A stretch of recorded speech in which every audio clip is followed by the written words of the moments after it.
दोस्तों नमस्कार, स्वागत है आपके अपने YouTube चैनल में। दोस्तों तो एक और नए अपडेटेड वीडियो लेकर के हम आ गए हैं। दोस्तों ये वीडियो आपके लिए बहुत ही खास होने वाला है, क्योंकि बेल्ट्रॉन की ओर से जो 2024 में डाटा एंट्री ऑपरेटर के पोस्ट पे वैकेंसियाँ आई थी, उसका जो है वो प्रोसेस अभी जारी है। लेकिन जो इसका फ्रेश नोटिफिकेशन आया था उसमें नॉर्मलाइजेशन नाम का कोई भी दोस्तों जिक्र नहीं था। लेकिन जब ये एग्ज़ाम होने के बाद और इसका आंसर की जारी होता है, यानी ऑब्जेक्शन अराइज करने के लिए जब ये नोटिफिकेशन जारी करते हैं, तो बेल्ट्रॉन के द्वारा दोस्तों नॉर्मलाइजेशन का जो है वो जिक्र किया जाता है कि नॉर्मलाइजेशन जो है वो होगी। तो दोस्तों क्या ये नॉर्मलाइजेशन होना चाहिए या नहीं होना चाहिए, क्योंकि अभी समय है आप लोगों को दोस्तों एकजुट होने की। दोस्तों आप लोगों को थंबनेल से पता चल गया होगा कि जो बिहार बेल्ट्रॉन डीओ 2024 के लिए नोटिफिकेशन आया था, तो इसमें नॉर्मलाइजेशन के नाम पे जो है वो जितने भी लगभग 4.5 लाख कैंडिडेट हैं, सभी के साथ जो है वो दोस्तों धोखा होने वाला है, बहुत ही बड़ा होने वाला है स्कैम।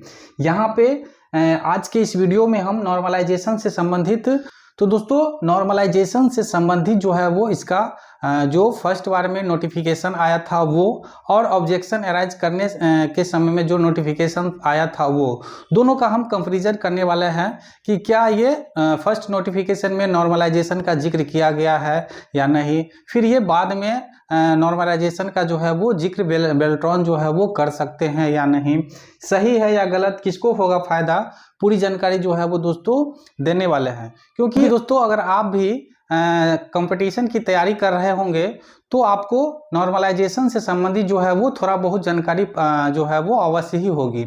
यहाँ पे हाल ही में आप ग्रुप डी रेलवे की अगर एग्ज़ाम दिए होंगे, फॉर्म भरे होंगे, तो उसको अगर थोड़ा सा अगर चर्चा करते हैं दोस्तों, तो ये 2019 में रेलवे के द्वारा बताया गया था कि ग्रुप डी में जितने भी अभ्यर्थी है 10th पास और ITI, वो जो है वो फॉर्म को भर सकते हैं, एलिजिबल है। लेकिन उसी चीज़ को यहाँ पे जो है वो दोस्तों 2024 में क्या होता है कि एक शॉर्ट नोटिस निकाल करके और बोला जाता है कि सिर्फ जो है वो 10th पास जो है वो अभ्यर्थी है वो फॉर्म को अप्लाई कर सकते हैं। तो इस स्थिति में जो है वो बहुत सारे अभ्यर्थी आगे आए। तो दोस्तों बहुत सारे अभ्यर्थी आगे आए और उसमें जो है वो हाई कोर्ट, सुप्रीम कोर्ट का दरवाज़ा जो है वो खटखटाए। तो फाइनली जो है वो उन लोगों का जीत हुआ कि जो आप फर्स्ट बार में नोटिफिकेशन निकाले थे उसी के अनुकूल जो है वो आपको फर्स्ट से लेकर के और लास्ट तक जो है वो वैकेंसी को पूरी जो है वो करना है। आप उसके पोस्ट में कम या ज़्यादा कर सकते हैं, लेकिन जो उसका मापदंड था, वैकेंसियाँ आई थी, उसका पूरे करने का जो प्रोसेस था, उसी के अनुकूल जो है वो आपको करना होगा। तो दोस्तों उसी के रिगार्डिंग आज हम इस बेल्ट्रॉन के जो नॉर्मलाइजेशन से संबंधित आपको क्या करना चाहिए, क्या नहीं करना चाहिए, जितने भी सारे अभ्यर्थी हैं सभी को जो है वो एकजुट होने की आवश्यकता है। तो पूरी जानकारी देने वाले हैं। चलते हैं हम जो इसका सबसे पहले ऑफिशियल नोटिफिकेशन था 2024 नया जो रजिस्ट्रेशन हुआ था उसके ओर, तो वहाँ पे देख लेते हैं। तो दोस्तों बैकग्राउंड में आपको दिख गया होगा, ये नोटिफिकेशन देख सकते हैं, इसका पत्रांक 6/7/2024 और दिनांक 2/2/2024। ये जो पत्रांक और दिनांक है इसी के अनुकूल जो है वो आप डाटा एंट्री ऑपरेटर के ऑनलाइन रजिस्ट्रेशन की जो है वो नोटिफिकेशन आई थी, सूचना आई थी, ऑफिशियल जो है वो ये नोटिफिकेशन है। इसमें आपको दोस्तों कहीं पे भी नॉर्मलाइजेशन का जो है वो जिक्र नहीं किया गया है। यहाँ पे आप देख सकते हैं, है ना, बेल्ट्रॉन मैन पावर एजेंसी के माध्यम से जो है वो अलग अलग कार्यालय में, निकाय में जो है वो अध्याचना के ब्यूरो डाटा एंट्री ऑपरेटर का जो है वो ऑनलाइन रजिस्ट्रेशन 20/2/2024 मंगलवार से जो है वो स्टार्ट हुआ था। इसका शैक्षणिक योग्यता आप देख सकते हैं 10+2 था। इसके बाद हिंदी और इंग्लिश टाइपिंग जो है वो अनुभव रखने वाले जो भी अभ्यर्थी थे वो इसको भर सकते हैं। इसके बाद यहाँ पे उम्र सीमा की बात करें तो 18 से 59 वर्ष था। परीक्षा शुल्क था, है ना। इसके बाद ऑनलाइन से संबंधित जो है वो आपको कुछ डेट दिया गया था, और नीचे आप देख सकते हैं इसका कंप्यूटर आधारित MCQ मल्टीपल चूज क्वेश्चन जो था उसके अनुकूल जो भी इसका 100% आरक्षण रोस्टर के अनुसार इसको भर्ती करवाना है।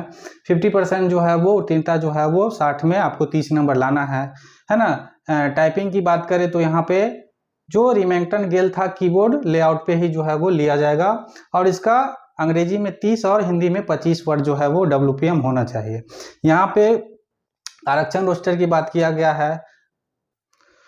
तो नीचे आप आएंगे तो यहाँ पे प्रबंधक निदेशक का जो है वो साइन आपको दिख जाएगा। यहाँ पे दोस्तों कहीं पे आपको देखने को नहीं मिल जाएगा कि इस वैकेंसी में जो डाटा एंट्री ऑपरेटर की जो हम ऑनलाइन फॉर्म ले रहे हैं इसमें जो है वो नॉर्मलाइजेशन के आधार पे जो है वो रिजल्ट का प्रकाशन किया जाएगा। कहीं भी जो है वो आपको जिक्र नहीं है। ये जो है वो फर्स्ट जो नोटिफिकेशन आया था वो। इसके बाद हम दूसरा दिखा रहे हैं।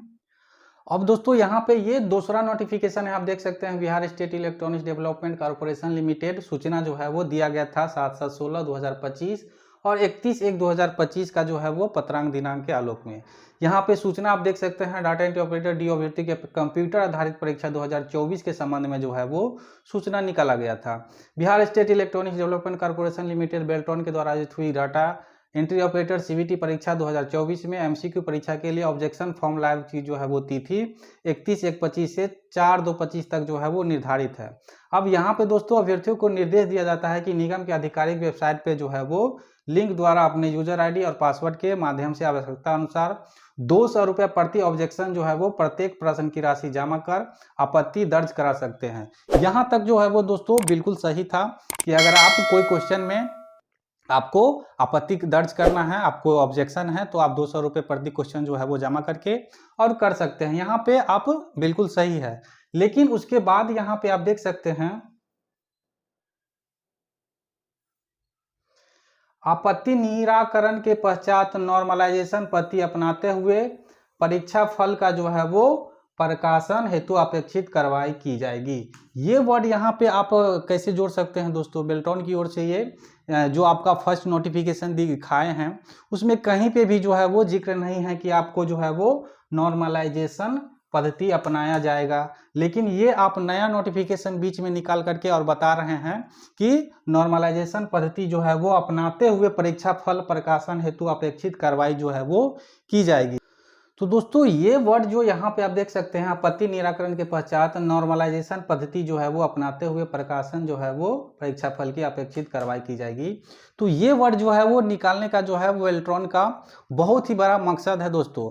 क्योंकि अगर आप इस मुद्दा पे अगर आप लोग एकजुट होते हैं तो बेल्ट्रॉन बिल्कुल भी जो है वो नॉर्मलाइजेशन की पद्धति जो है वो नहीं अपना सकता है। क्योंकि जो इनका फर्स्ट नोटिफिकेशन है उसी के अनुकूल जो है वो बेल्ट्रॉन को जो है वो जो उसका मापदंड था उसी के अनुकूल जो है वो पूरी प्रक्रिया जो है वो अपनाना है।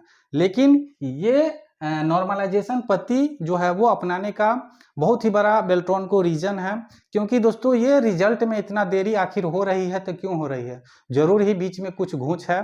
क्योंकि बहुत सारे ऐसे भी अभ्यर्थी है जिनके द्वारा जो है वो बताया जा रहा है कि हमको कुछ अमाउंट का जो है वो डिमांड किया जा रहा है कि इतना दे दीजिए इतना दे दीजिए तो आपका जो है वो फाइनल सिलेक्शन में नाम आ जाएगा, ये हो जाएगा वो हो जाएगा। तो कहीं ना कहीं जो है वो ये नॉर्मलाइजेशन के नाम पे जो है वो जितने भी अभ्यर्थी हैं जो अच्छे खासे नंबर से पास हो रहे हैं उनके लिए जो है वो दोस्तों बहुत ही बुरी खबर है। क्योंकि जिसका 35 नंबर रहेगा उसको 15 हो जाएगा और जो 15 होगा जिसका मार्क्स उसको जो है वो 30-35 जो है वो पैसा के बल पे हो या जैसे भी हो वो आसानी से बेल्ट्रॉन जो है वो कर सकती है। तो ये नॉर्मलाइजेशन जो है वो करने का बेल्ट्रॉन को बस एक ही मकसद है कि वो कहीं ना कहीं बीच में थर्ड पार्टी को जो है वो थर्ड पार्टी के माध्यम से अभ्यर्थियों से जो है वो ठगी का शिकार करवा रहे हैं और नॉर्मलाइजेशन के नाम पे वो अभ्यर्थियों को गुमराह करने की जो है वो कोशिश कर रहे हैं। तो दोस्तों इस विषय में आपका क्या राय है? क्योंकि नॉर्मलाइजेशन के नाम पे बहुत ही स्कैम होने वाला है। अगर आपका 19 नंबर है तो आपको 39 भी हो सकता है। तो मान लीजिए कि ठीक है जिसका कम नंबर है उसको अगर ज़्यादा हो रहा है तो उसको तो बहुत खुशी मिलेगी। लेकिन जो पास आउट है 30 है 35 है 40 है और वो अगर 20 और 25 में आ जाए उसका नंबर घट जाए तो कितना बड़ा दोस्तों गलत होने वाला है उन सारे अभ्यर्थियों के साथ। तो इसीलिए दोस्तों जो इनका नोटिफिकेशन फर्स्ट था उसी के अनुकूल जो है वो भर्ती जो है वो पूरी प्रक्रिया जो है वो अपनाना चाहिए। इसके लिए आप लोग सभी एकजुट होइए और इस वीडियो के माध्यम से अगर आपके इस विषय में कुछ भी कहना है तो नीचे कमेंट बॉक्स में भी लिख सकते हैं। नीचे आपको व्हाट्सएप ग्रुप, टेलीग्राम का लिंक मिल जाएगा, वहाँ से भी जुड़ के और बात कर सकते हैं। और अगर ये वीडियो अच्छा लगा हो तो जितने भी बेल्ट्रॉन 2024 के अभ्यर्थी है सभी के पास जो है वो दोस्तों फैला दीजिए, ताकि सभी को जो है वो स्कैम होने से, गलत होने से जो है वो बच सके। और दोस्तों आप सभी एकजुट होकर के एक जो है वो एप्लीकेशन बेल्ट्रॉन को देना चाहिए कि जो आप फर्स्ट नोटिफिकेशन निकाले हैं उसी के जो है वो मापदंड के अनुकूल आप भर्ती की जो है वो प्रोसेस करवाया जाए। ये बीच में नॉर्मलाइजेशन कहाँ तक, किस हद तक जो है वो दोस्तों सही है। तो कुछ भी अगर आपको इस विषय में कहना हो तो आप कमेंट बॉक्स में लिख सकते हैं और ज़्यादा से ज़्यादा इस वीडियो को शेयर कीजिए ताकि सभी के पास जो है वो ये वीडियो जानकारी पहुंच सके।